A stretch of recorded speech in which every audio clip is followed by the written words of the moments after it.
Welcome to season 2 of Red Talks, Uncommon Voices on Topics That Matter, the quarterly speaker series that features leading faculty voices across differences on a range of topics under the umbrella of inclusive excellence, led by the Office of Diversity and Inclusion in partnership with the Office of the Provost.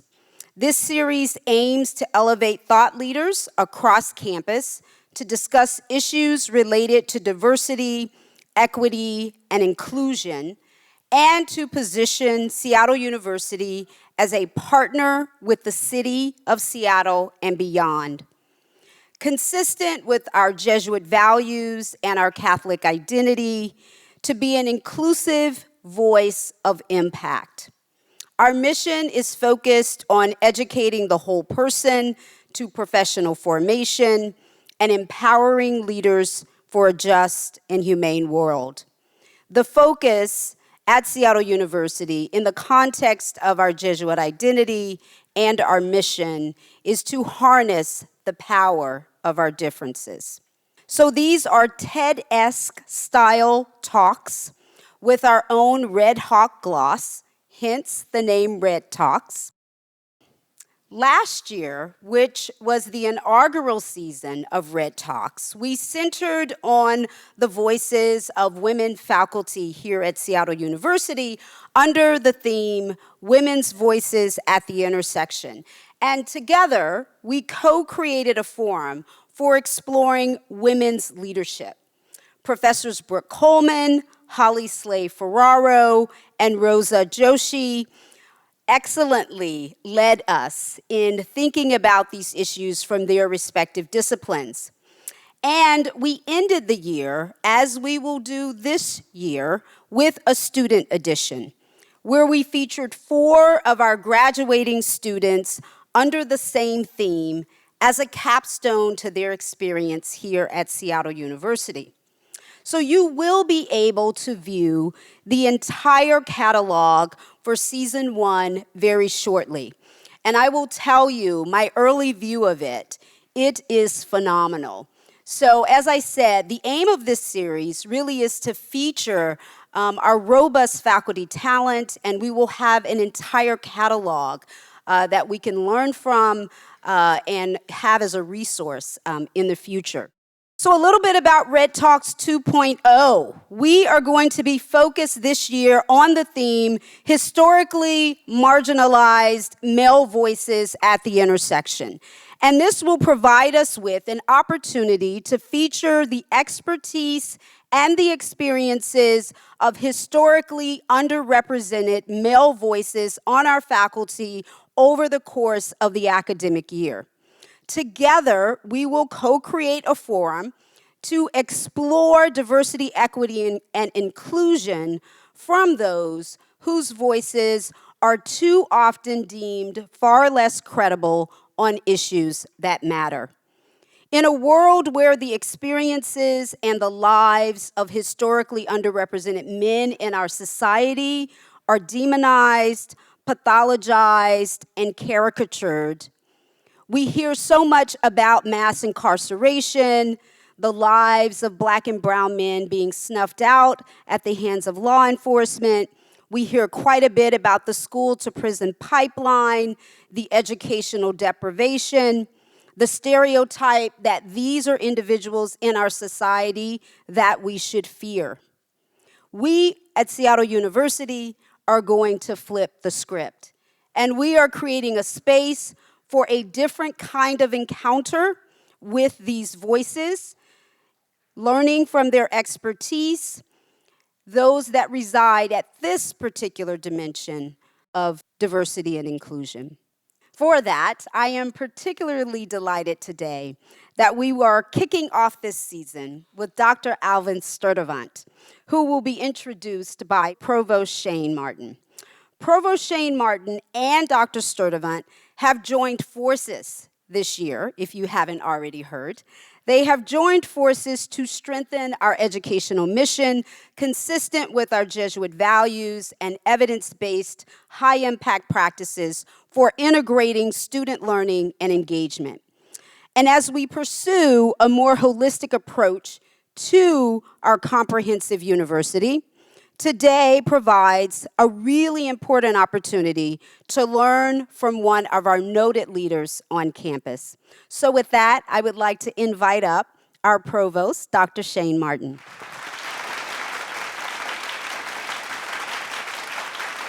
Thank you so much, Natasha.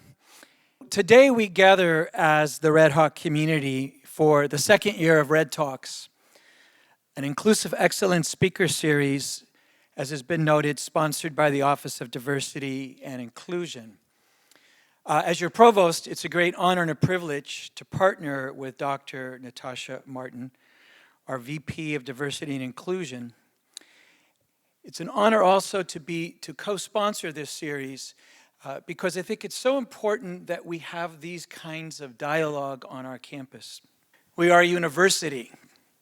We are a professional learning community. In the face of adversities, of challenge, of social injustice and equity, of a whole range of controversies, our greatest response, our greatest weapon is our academic integrity, our research, our scholarship, the development of our creative works, our commitment to discourse and dialogue. We do not have consensus in our society on a whole range of issues. And yet, through programs like the Red Talks, we create the space to listen, to learn, to engage our imaginations, to stretch our thinking, and perhaps to change hearts and minds. So today we launch Historically Marginalized Male Voices at the Intersection. And as Natasha noted, a perfect companion to last year's theme, Women's Voices at the Intersection. Our speaker today is well known to the Seattle University community. And as Natasha mentioned, this year, Alvin and myself are joining together on a number of initiatives. But more than anything, it's not simply symbolic that we have the integration of student development and academic affairs. Alvin and I both have the privilege of serving in two leadership roles that in so many ways bring together what this university is all about. Our commitment to learning, to teaching, our commitment to our students, and the magic that happens in that moment. Alvin is one of the first people I met and engaged in the Seattle U community, and certainly one of the most impressive. Allow me to read from his formal biography. Dr. Alvin Sturtevant became the Vice President for Student Development at Seattle University in August 2017, where he previously served as an Assistant and Associate Vice President for Student Development. As Vice President, Dr. Sturtevant serves as a Senior Student Affairs Officer and provides visionary and administrative leadership for a number of key departments towards fostering student success, engagement, retention, and an integrated learning experience. He also holds adjunct appointments in the College of Arts and Sciences, teaching courses associated with multiculturalism, the deconstruction of hate in the United States and abroad, and race and ethnicity. Prior to joining Seattle University, Dr. Sturtevant was the Director of Housing and Resident Life at St. Louis University. And prior to that experience, he served as the Associate Director of Residential Life at the University of Vermont, where he was also an adjunct faculty member in higher education. Dr. Sturtevant has also worked a number of years in the Office of Residence Life at Syracuse University. He received his EDD in Educational Leadership and Policy Studies from the University of Vermont and his Master's of Education and Bachelor's of Art in Psychology at North Carolina State University. His scholarly and professional interests include examining the effects of oppression and discriminatory practices in college communities, exploring the experiences of students of color in higher education, examining campus climate in the context of bias-related acts and behaviors, and exploring the experiences of African American men in higher education.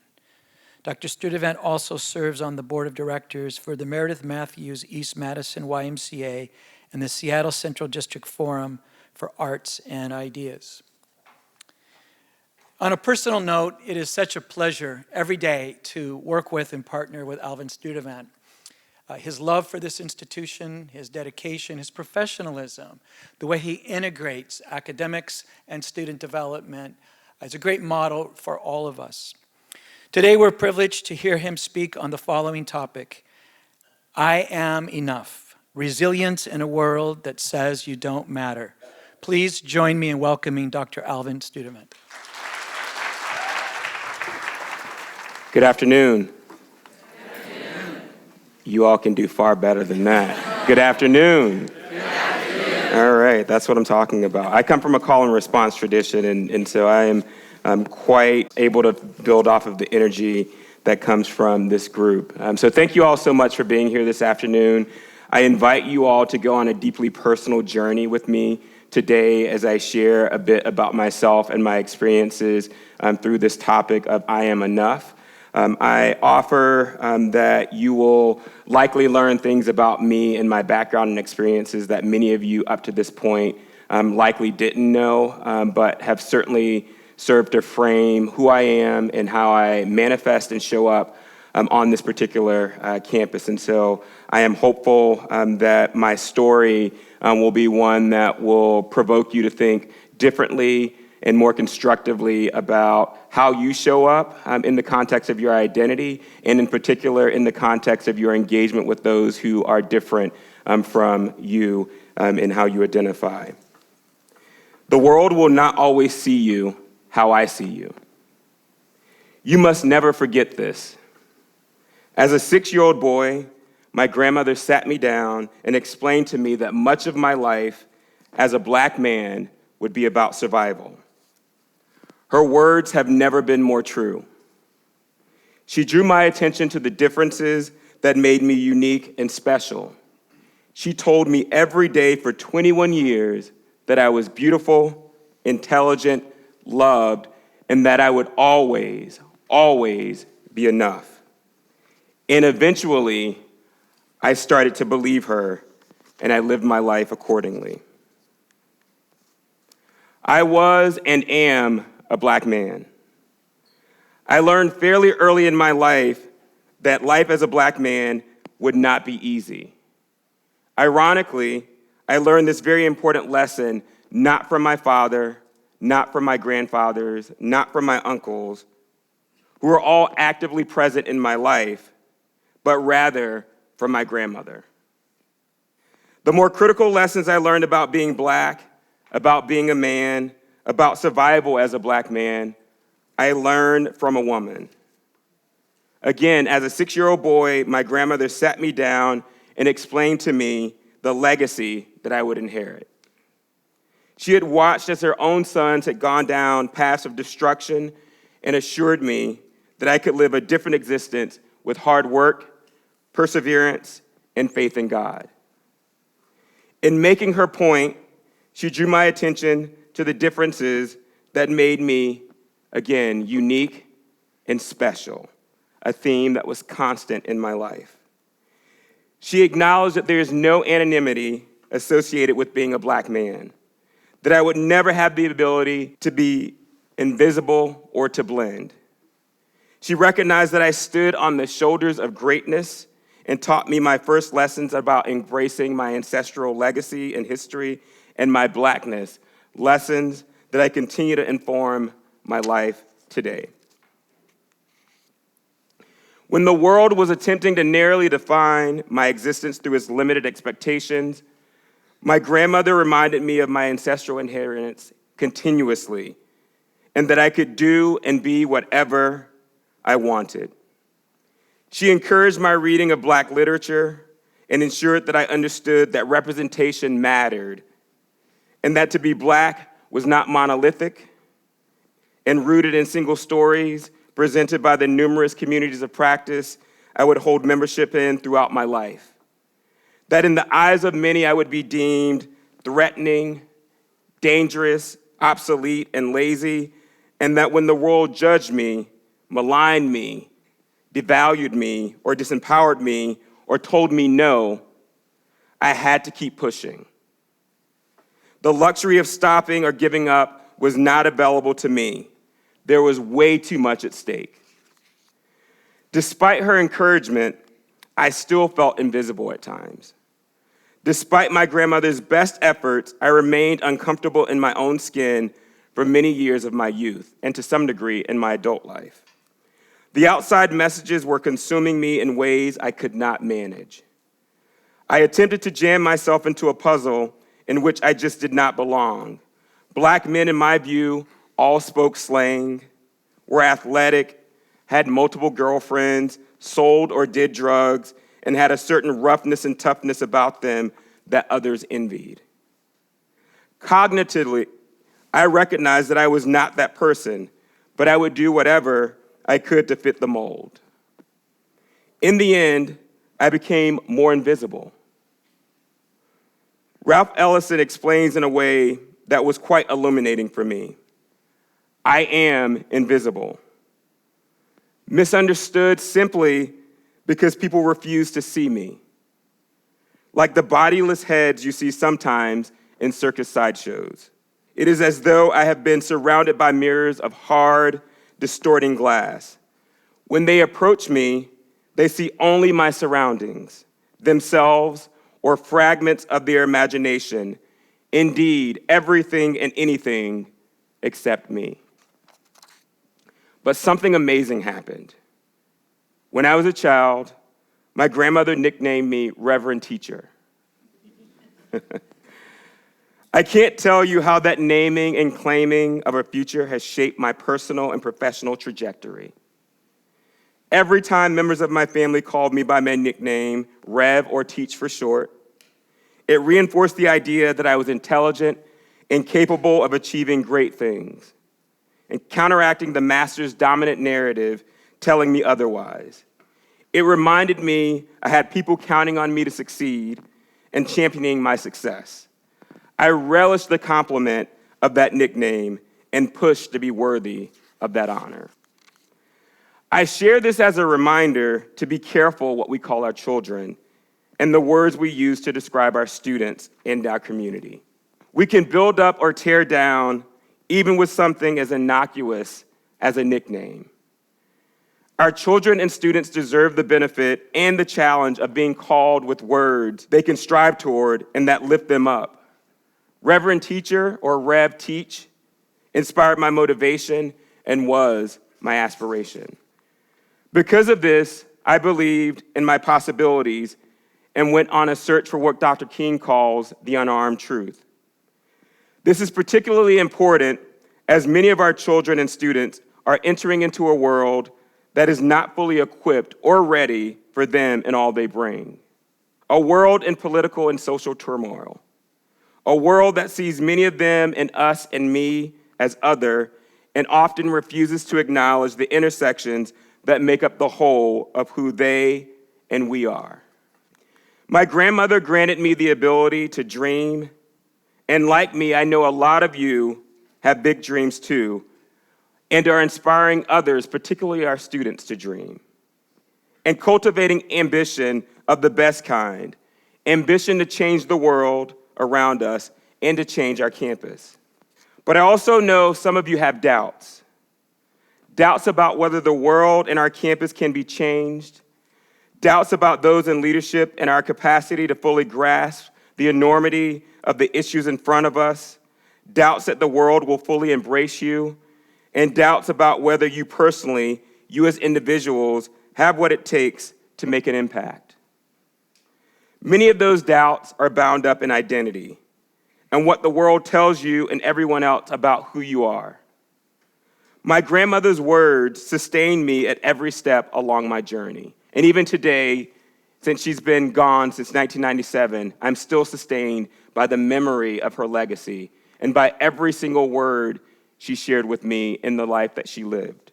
Through lonely and isolated moments of not fitting in, and through many years where at times my very blackness was dissected and questioned, It was my grandmother's messages and lessons that provided me the encouragement to push past my rejection and doubt. But here's my and our reality and what I know to be true. We live in a world that requires the moral voice, the clarion vision, and hopeful promise of our leadership. We, in bringing all of who we are to the table and to this campus, are the inspired leadership required to grapple with the big questions and to bring our world and campus to new heights and depths of understanding. There's a story that was shared as a part of my commencement exercises many years ago. 2 newborn babies are lying side by side in the hospital, and they glance at one another. 90 years later, through a remarkable coincidence, the two are back in the same hospital lying side by side. They look at one another, and one of them says, "So what did you think? So what did you think?" I hope that when this moment comes, we're all able to say we lived every single day with courage, vision, and authenticity. That we lived wholeheartedly, loving without reservation or guarantees, living with the courage to be imperfect, opening ourselves fully to whatever life brings, good or bad, pain or joy. Brené Brown offers that vulnerability is the core of shame, fear, and a struggle for worthiness. But it appears that it is also the birthplace of joy, of creativity, belonging, and love. It is that authenticity and vulnerability that inspires my work as an educator and inspires my work at Seattle University. Bell Hooks talks about education as the practice of freedom and as an opportunity for both liberation and transformation. To educate in a manner that respects and cares for the souls of our students is essential if we are both to provide the necessary conditions where learning can most deeply and intimately begin. We must be actively involved and committed to the process of self-actualization that promotes our own well-being if we are to educate in a manner that empowers our students.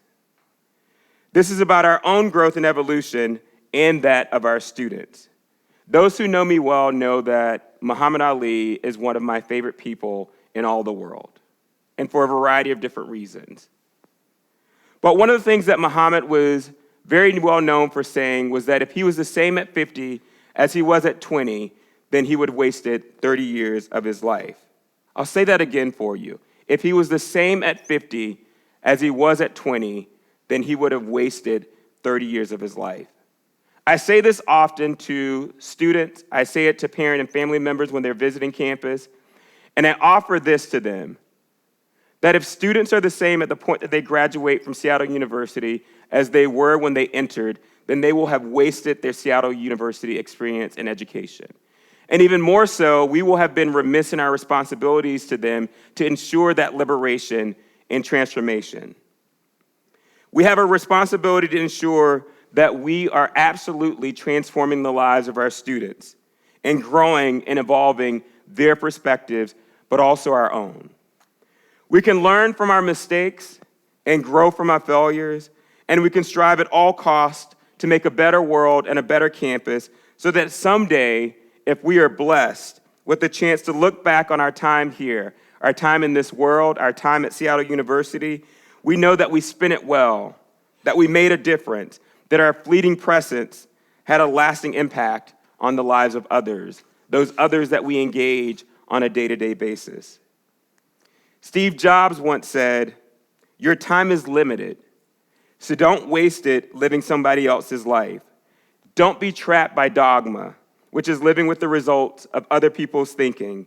Don't let the noise of other people's opinions drown out your own inner voice.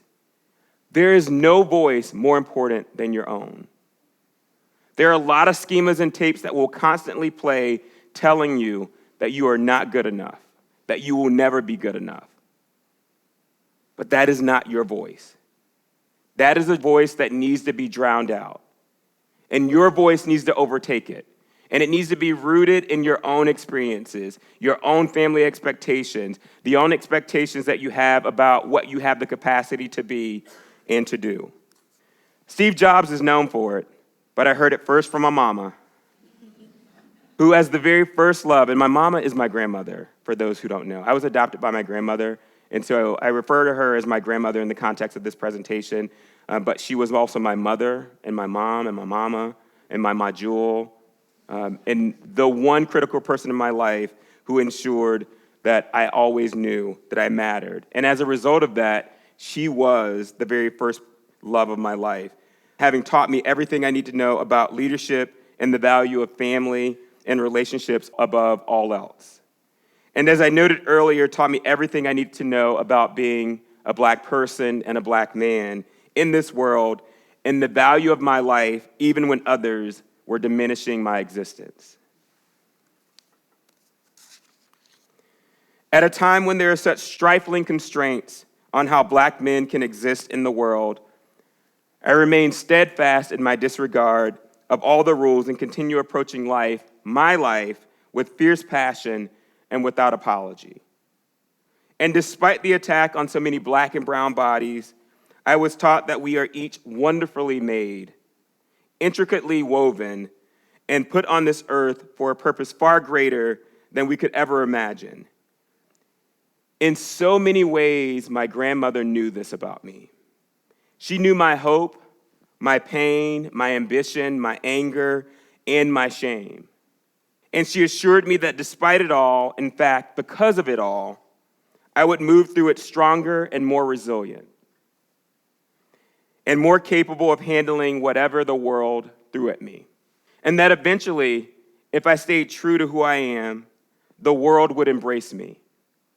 And while I still await the world's embrace, I am committed to shaping and reshaping normative culture and expectations and dismantling and disrupting the dominant narratives that have for so long defined the way in which people like me are perceived and received and how we are othered. Living and working in student development and higher education more broadly has prepared all of us to live lives of difference. My career has been about experimentation, about taking risk. It has been about preparing to lead in a way that is transformative for both my work and for my life. Every decision I've made has been informed by my expectations for my life and my career, and as I noted earlier, informed by the lessons I learned from my mom. That is my guiding core. That is my moral compass. It was established very early on, and I go back to that when I need to be recentered. The way you think about yourself as an individual and as a professional, the way you engage with your students and colleagues, the actions you take, your sense of what's important in your own life will inform the way in which you move through the world and every decision you make. This is about integrity and your own core values. Your character has everything to do with what you do when no one is watching.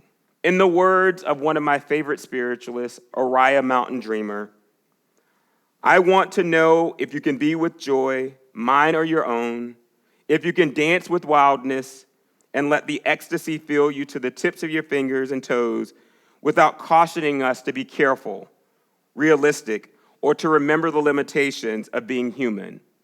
I want to know if you can be alone with yourself and if you truly like the company you keep in the empty moments. In 2006, when I was writing my dissertation, I took a pause and wrote a letter to young black men in college. And I wrote it because I had hit a block. And my dissertation was all about the experiences that young black men in college were having at predominantly white institutions as it related to their preparation and socialization in capital. And I hit a wall and a block and just couldn't write. And I decided as a journalist of sorts, I journal every day and I meditate, that it would be critical for me to write a letter to the very men that I was hoping to influence and transform by my dissertation. And I offer you an adapted version of that letter, adapted for today's presentation, that I think can still serve to inspire the work that we do, particularly as we think about engaging with black men. And I'm intentional about this letter being directed towards black men, largely because when I started out on my higher education journey, I didn't see myself represented very often. And sadly, that remains the case even today. That there are more black men behind prison walls than there are inhabiting the walls of higher education. And so I offer this letter as a way, again, for you all to think about the ways in which you engage with black men and the ways in which you have the capacity to transform my and our lives. So a letter to black men in college. So in 2006, noted author and Harvard Law School graduate Hill Harper published Letters to a Young Brother, Manifest Your Destiny.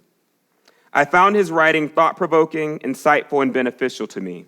I was inspired to write a similar letter to my young black brothers who find themselves overwhelmed and with an abundance of questions that seemed unanswerable. Dear young black brothers, we find ourselves at a precarious place in time when we have more opportunity than ever before, and yet there remain more of us in prison than in college. We are saddled with unfair expectations, viewed from a stereotypical representation of black men in the media, and subject to racial hostility in every sector of our lives. Inequality and racism is rampant in all sectors of our lives, even though we have made significant progress towards leveling the playing field, creating our space at the table. There is little question that the history of Americans of African descent in the United States has been warped, massaged, and manipulated and written in the words of the oppressor. The United States was founded upon the principle of white Aryan supremacy and thus created an opportunity structure that naturally placed black Americans at the bottom, struggling to make gains and earn equal standing in the U.S. We have been subjected to the worst of the worst, and yet there are many of us who are redefining expectations. Expectations of black men in college every single day. We are contributing to the fabric of society and forcing white America to re-examine their expectations of us, their expectations of black men. All is not lost. I am a living witness to the ability of black men to achieve well beyond all our marginalized existence in society. I represent the despair and hopelessness that many of you have felt your entire lives, but I also represent the possibilities when you open yourself up to the dreams that live within all of us. I grew up in rural North Carolina in a poverty-stricken, drug-ridden community, and yet by the grace of God, I write this letter having completed a doctorate when many imagined it impossible. I was born to a 15-year-old mother and 19-year-old father and was given very few prospects for a life beyond the small town I grew up in, as most in my circumstance had limited opportunities. College was not in my realm of possibility, and yet at the age of 31, I achieved one of the most significant accomplishments of my life, the completion of a doctorate from a university I never even imagined attending. When I was growing up, I didn't even know the state of Vermont existed. My situation is unique, as all individual lives and stories are unique. It is true that black male humanity is measured with a different yardstick, that we are targeted unfairly and made to believe that athletics, entertainment, and crime are our only ways out of poverty and crime and drug-infested communities. It is true that many of us are destined to live a life at the margins of society. But what if you are the one who has the ability to live a different existence? What if greatness is your destiny? What if you were meant to be the next Malcolm, Martin, Colin, Barack, or Alvin? I include myself in that number. How will you ever know your true destiny if you are not open to the possibilities? If you are not willing to dream? Brothers, I encourage you to dream and to dream big. Push yourself to be more than you ever imagined, more than the world imagined possible for you. Step outside of yourself and your comfort zone and allow yourself to follow in the giant footsteps of those ancestors for whom you were their wildest dreams. From one brother to another. I close with this. A few months back, I was on LinkedIn and I came across a comment from one of my connections, Tremaine Crawford, who suggested that if you accept the call to leadership, you must be willing to be misunderstood, criticized, opposed, accused, and even rejected. If you accept the call to leadership, you must be willing to be misunderstood, criticized, opposed, accused, and even rejected. I think that's even more pronounced for those of us of color in leadership. That the questions, the rejection, the accusations are much more prevalent when you look like me. And so my invitation to you all is this. And this comes from one of my favorite writers and spiritualists, Irma Bombeck. Not Oriah Mountain Dreamer, although she is there too. That when I stand before God at the end of my life, I would hope that I would not have a single bit of talent left and could say, I used everything you gave me in service to others. This is my hope for all of us, that we recognize that we are enough, that we've always been enough, and that we will always be enough. Thank you all so much.